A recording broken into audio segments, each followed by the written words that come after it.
This is Sleep Awareness Week. Did you know that? I did know it was Sleep Awareness Week, but only because I work in a lifestyle show, and we get pitched every month, every day, everything.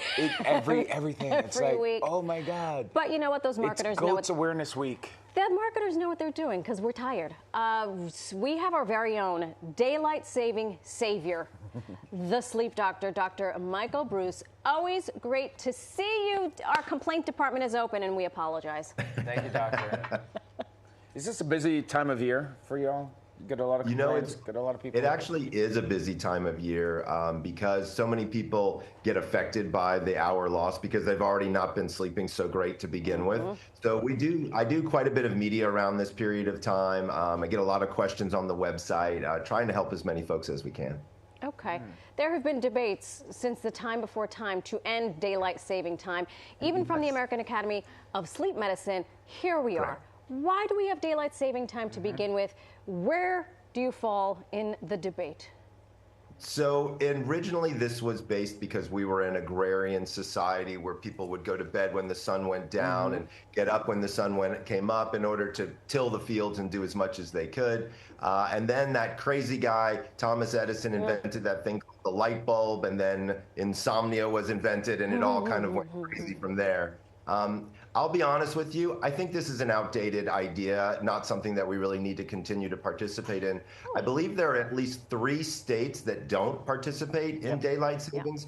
And as a member of the American Academy of Sleep Medicine and having passed the sleep medicine boards, the American Academy's stance on this is standard time is the time that we want to be getting up, not a daylight savings time. In truth, nobody should be waking up when it's still dark out. That's just not the signal that you want to be giving your brain. It's a little depressing, if I have to be honest with you, waking up and it's pitch black out. Yes, we are. This is standard time. This is standard time, yes? Right. I'm game with that. I'm game with it too. It's a little lighter out at night. I like it. So what exactly does losing an hour of sleep do to our circadian rhythm, which is to say nothing of folks who have a tough time sleeping to begin with?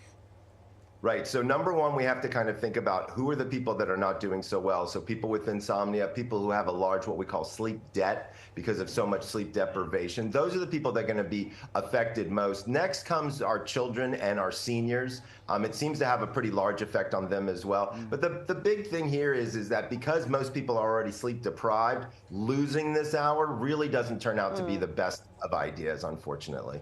So, all right, we can debate it, and we can hope that our government changes it at some point. But we're here. We're here. We're here. We're here. It is Monday.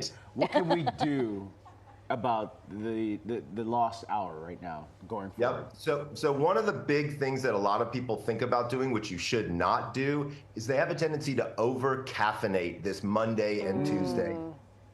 Because they're not feeling so great, they're like, I know what to do, glug, glug, glug, glug, glug. And all of a sudden, they've got too much caffeine running around their systems.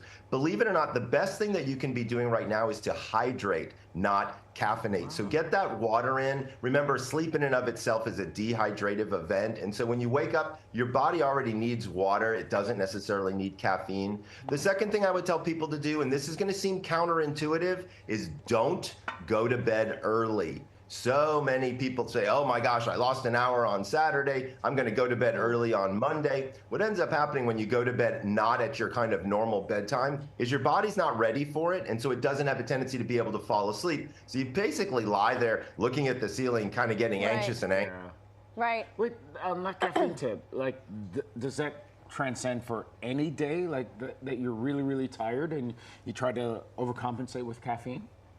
Absolutely. So one of the things, a lot of these tips can be given to people on any occasion, like if you're waking up early for a flight or something like that and you're outside of your normal sleep schedule. But yeah, I would say that that's definitely one of the things that you can do across the board in any time when you're not going to be getting an extra hour that you were planning on getting. Okay, for folks who may have forgotten, how do we optimize our sleep environment? Great question, great question. I don't think people need to go crazy. The basics are you want it cool, you want it dark, and you want it quiet. But one of the things that I've been mentioning to a lot of people is do yourself a favor and maybe get a new pillow. Getting a new pillow is definitely going to be helpful because a lot of people don't realize it, but you should be getting a pillow about every 2 years. What? I know, crazy, right? Now, here's the other thing is if you like to use aromatherapy, I'm a big fan. But one of the things I try to remind people is candles for aromatherapy for sleep is a terrible idea. Oh. Remember, fire and sleep don't mix. That's a bad, right? That's a bad combo. So you want to have one of those diffusers or something along those lines. My personal favorite is I tell people to go ahead and buy an air purifier. So a lot of people don't think about it, but there's one room in the house that you kind of spend more time in than any other room, and you're breathing that air on the regular. You're getting a one-room air purifier that you can just stick over in the corner and let it go. It's probably one of the easiest, least expensive, and most effective ways to affect your sleep positively. Wow. Any apps? I know, my mind is blown right now. I need to change my pillow and I need an air purifier. Any apps or guided meditation that you co-sign to? So yes, as a matter of fact, this month, because it is National Sleep Awareness Month, thanks for recognizing it, guys, I really appreciate it. We're giving away a 28-day sleep program at thesleepdoctor.com. So I'm going to actually recommend my own program because it really is one of those things that after 28 days, we've seen tremendous success for people, and it's completely free. So you might as well go check it out. Look, I'm already getting sleepy. I know. Dr. Breus, thank you. I'm sure. Thank you. Sweet dreams to all you folks out there. I know. I haven't had like a new pillow since the Reagan administration. Well, that makes two of us. Oh, bro, you need a new pillow. Thank you, doctor. Go visit sleepdoctor.com for all these tips and more. Thank you, Dr. Breus. All right, coming up. Take care. Here.